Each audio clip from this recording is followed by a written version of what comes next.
Chris Rock gon' be the reason we gon' blow. Boom. Welcome back to the Wireheadz podcast. I know, right? I know.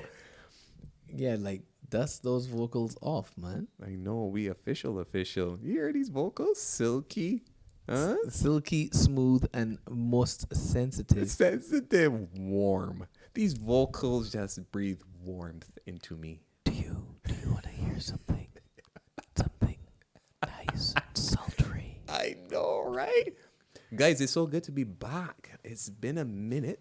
It's been a minute and a half. It's been 90 seconds in the podcast space, which is like 2 months in real time. And we are so glad to be here podding again. Yeah, we decided to up our technical game. Oh, and, man. Yeah, so like let's get back to it. You know, shout out a man like Sivers. No more USB mics. The man was like, USB mics? Did you just out our business in the streets? I know, right? I aired our dirty podcast laundry. Listen to me. How If could you, I? Like, wait until the cricket game and you can go on to expose yourself there, okay? Oh, man. Oh, man. SPG, it's so good to see you, man. It's so good to connect.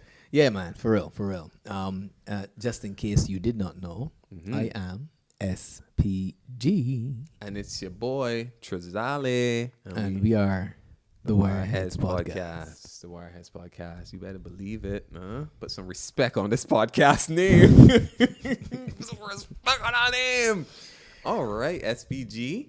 Oh, man. We've been out for a while. Yeah, man. So much has happened. Right. So talk to me. I mean, what's worth talking about that has happened? I mean, if a lot has happened, was it significant? Did it have any impact on anything? These heavy loaded questions so early in the pod. A lot has happened, yes. Much of it, come on, we got to give our take. We're two island boys with opinions after all. I mean, how can we not give our take? Even if it might be unwarranted sometimes, we're still here to give it. No, we have a mainstay topic to discuss, but before we get into that, I wanna know how you feel about all these amazing let me see all these artist drops lately. It feels like people just been sitting on some like albums, and all of a sudden back to back to back. We got new Drake, we got new Lupe. We got new Kendrick. We got new Yonce. We got new, the Beehive, man. The Beehive is a buzz. The Beehive is a buzzing. How you feel about all these drops? You excited about any of these projects? I mean, I've been listening to the Kendrick. And you've been big stepping. Or considering my moral center. Is it? No, not moral. My apologies. Whether or not I produce morale. I don't know. Something. There you go. Something. I've been listening to it. And I was listening to Pusha T's It's Almost Dry just before that. But I'm not a big Drake fan, but I guess I'll give it a listen. I'm always excited for new music, and some good artists are dropping some really good things. I mean, there are more obscure artists dropping stuff as well. And if anyone knows me, right, I lay where the bars are placed. So, well said. It is true. It is true. So yeah, of course, I there's nothing quite like new music. Did you know I get quite upset about what? People not releasing music? No, I mean I get upset about all kinds of things. Right. I know. I was like, what do you mean? What do you mean? I'm an old Barbadian man. I mean, but no, seriously, there's so many people around me that just don't listen to anything new. That's true, So you'll be by someone's house, you'll be in their car, you'll be go to a shop, and a store in town, and you'll hear them playing Jump Around. And I mean, I know that somebody on this pod might not even know. Back it in. Let me please not begin. And I mean. And we don't place Juicy in that category. Mm-hmm. Juicy is always good. For sure, classics. But anyway, yeah. So, yeah, I always bought the new music, though. No, for sure. I'm super excited, and coming out of, obviously, the pandemic, know that everybody outside, it feels as if people are now coming out of that funk, and there's a lot of, creativity that has resulted in that. And But people outside. people outside, people are wasting their time. But for me, I had no idea that Lupe was dropping a record. I don't think he knew that he was dropping a record. And I'll get into that in a little bit. But hot take, anyone who knows me knows that I had a big issue with Drake's last album, Certified Lover Boy. But I mean, anybody knows you who knows you knows that you've had a problem with Drake's last like 4 or 5 albums. So, Exactly. like, nothing has changed. Like, But put a pin in that. Drake released an album, and I love it. I absolutely love it. I think he knocked it out the park. And I know all the Drake stans are like, no, this is his worst album. We expect more from Drizzy. But I love it only because, well, not only because he has some actually fire records, but I love it because Drake took the time to step out of his comfort zone. He could have made broody music. He could have, fake gangstered all over it like he does.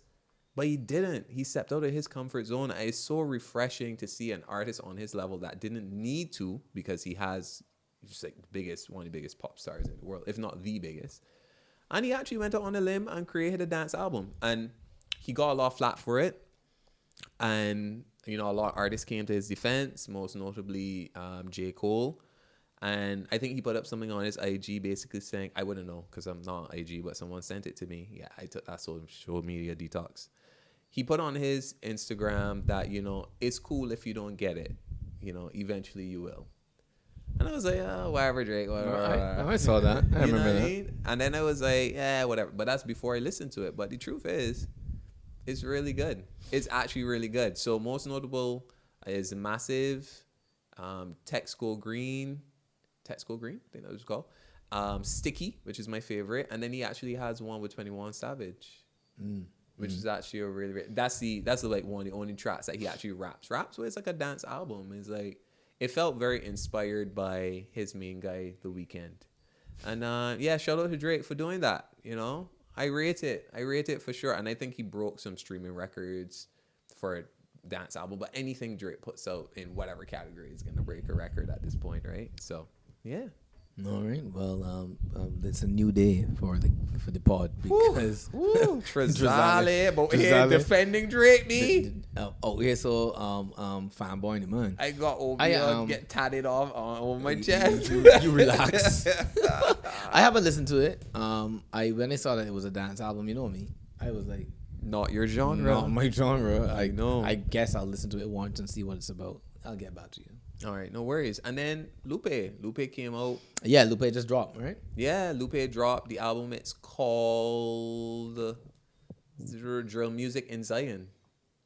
Yes, Drill Music in Zion. And most recently, I watched an interview with him talking about it, basically saying that like he created this album, this body of work in 3 days.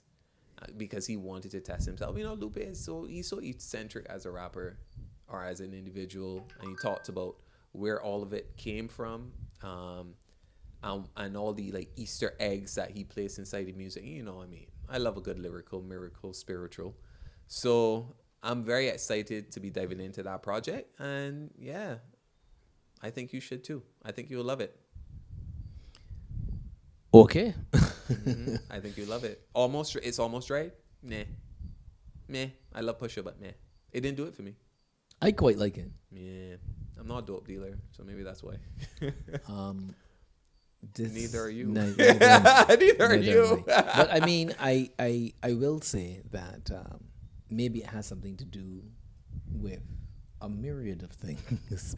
Maybe it has something to do with the fact that a lot of my growing up rap was gangster rap. Yeah. It was I feel rap.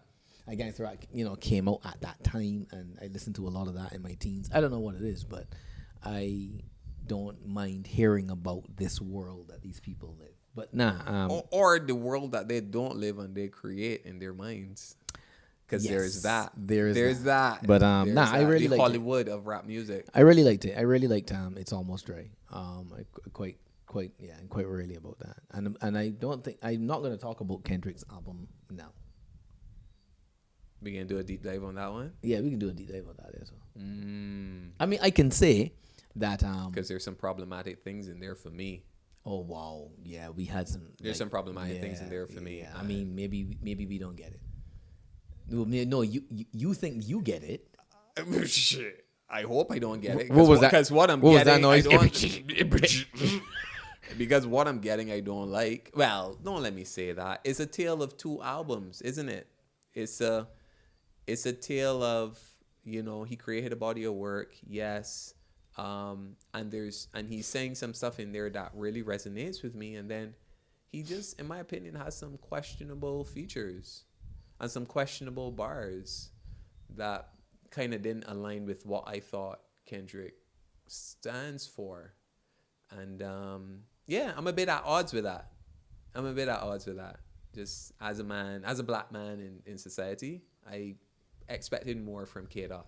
But unless we're going to talk about it, don't say anything. Don't talk about it. All right, no problem. We'll dive in later. Chris Rock gon' be the reason we gon' blow. Boom.